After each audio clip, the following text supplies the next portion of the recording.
हमारा element of cost होगा factory overhead. अच्छा, फैक्ट्री ओवरहेड को ना बिहेवियर के लिहाज से दो हिस्सों में तकसीम किया जाता है। एक होता है वेरिएबल एफओएच और दूसरा हमारा होता है फिक्स्ड ओवरहेड। अच्छा, बिहेवियर कहते हैं कि आपके प्रोडक्शन के बढ़ने और कम होने की वजह से आपकी कॉस्ट में क्या इफेक्ट होता है, हम उसको बिहेवियर कहते हैं। फॉर एग्जांपल, वो बर्गर वाली मिसाल याद है? जी सर। कि अगर मैं एक बर्गर बनाऊं तो मुझे कितने रुपए लगाने पड़ेंगे बन की मद में, एग की मद में, और अगर 2 बर्गर बनाऊं तो ये कॉस्ट बढ़ जाएगी। मैं 3 बढ़ाऊं तो बन का खर्चा बढ़ता जाएगा, 4 5 6 बढ़ते जाएंगे। ठीक है, रेंट के बारे में क्या ख्याल हो शॉप के? उसमें कोई चेंजेस आए? नो सर, उसमें कोई चेंजेस नहीं आएंगे। रेंट मैं चाहे 1 यूनिट बनाऊं या मैं 2 यूनिट बनाऊं, प्रोडक्शन के बढ़ने या कम होने से उस पर किसी भी किस्म का कोई भी इफेक्ट नहीं होगा। तो बिहेवियर के लिहाज से वो सारे खर्चे जो प्रोडक्शन के साथ बढ़ते और कम होते रहते हैं, हम उसको कहते हैं वेरिएबल, और जो बिल्कुल भी चेंज नहीं होते उसको हम फिक्स कहते हैं। अच्छा, मुझे बताना, अगर मैं डिसीजन यस करता हूं, वेरिएबल होंगे कि नहीं होंगे? वेरिएबल प्रोडक्शन के होने से होते हैं और ना होने से नहीं होते। अब अगर मैंने डिसीजन ले लिया हुआ है कि मैंने इस प्रोजेक्ट पे काम करना है, तो मुझे वेरिएबल खर्चा लगाना पड़ेगा। इसका भी बड़ा सिंपल सा टोटका है कि वेरिएबल हर हाल में रेलेवेंट हुआ करता है। जब भी क्वेश्चन में आ जाए ना कि वेरिएबल कॉस्ट है 30 रुपीज पर यूनिट या फी या पर आवर्स है, तो वो आपका रेलेवेंट हुआ करेगा। क्यों? ये प्रोडक्शन के होने से होगा और ना होने से नहीं होगा। ज्यादा प्रोडक्शन की वजह से ज्यादा होगा, कम की वजह से कम होगा। अब फिक्स के बारे में आते हैं। फिक्स एक ऐसा खर्चा है, प्रोडक्शन हो या ना हो आपने पे करना ही करना है। फॉर एग्जांपल, अपनी फैक्ट्री का रेंट मैं प्रोडक्शन करूं या ना करूं, मुझे ये पे करना पड़ेगा। अच्छा, अब अगर मैं डिसीजन यस कर दूं, कॉस्ट बढ़ेगी मुझे ये बोल यस, और अगर डिसीजन नो कर दूं तब यानी कि डिसीजन के होने से भी है और डिसीजन के ना होने से भी है, हम इसको कहते हैं फिक्स कॉस्ट। और फिक्स कॉस्ट आपके लिए हुआ करता है इररिलेवेंट। लेकिन अब फिक्स में एक कैटेगरी है, अगर किसी को मालूम हो, एक होती है इंक्रीमेंटल फिक्स कॉस्ट। समझाने के लिए, मैं एक बिल्डिंग में ना बच्चों को पढ़ाया करता हूं और वहां पर 3 रूम है। इस रूम में कैपेसिटी है कि मैं हर रूम में 1 से लेकर 50 बच्चों को पढ़ा सकता हूं।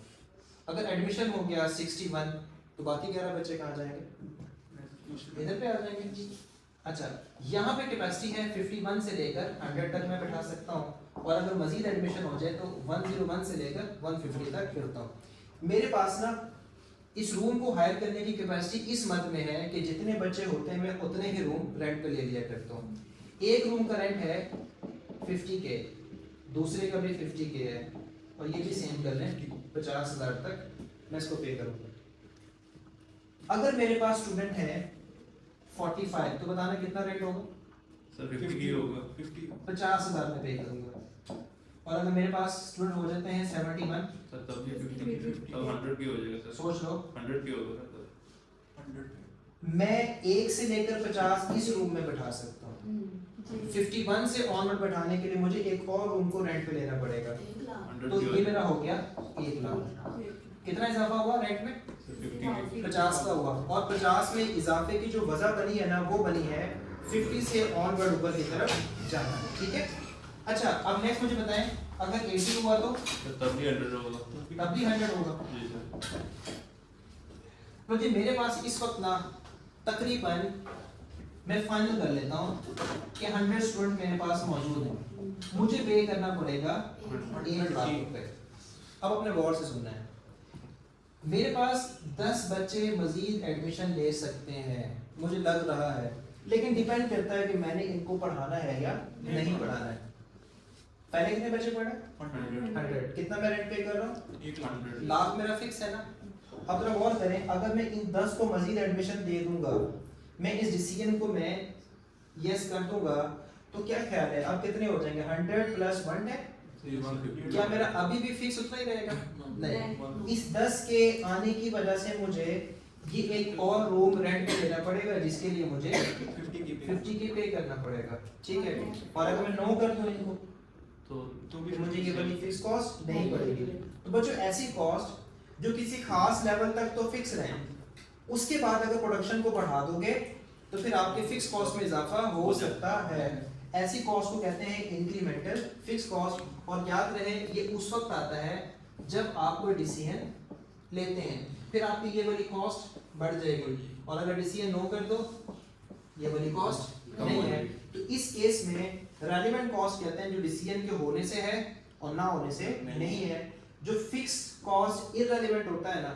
ये होता है बेसिकली जर्नल फिक्स्ड जिसने होना ही होना होता है और इंक्रीमेंटल से मुराद ऐसी फिक्स कॉस्ट जो किसी पर्टिकुलर डिसीजन के साथ अटैच हो आपके पास ना एक गाड़ी आई आपने इसको रिपेयर करना था एक्सीडेंटल गाड़ी थी और आपको पता चला कि इसको ठीक करने के लिए ना एक आपको मशीनरी बाहर से हायर करनी पड़ेगी जिसका फिक्स रेंट है अगर मैं इस प्रोजेक्ट को ओके कर दूंगा तो मुझे वो मशीनरी हायर करनी पड़ेगी और अगर मैं नो कर दूं तो है तो फिक्स कॉस्ट इसको कहें इंक्रीमेंटल फिक्स कॉस्ट तो बच्चों incremental fix cost is always relevant cost to a specific decision.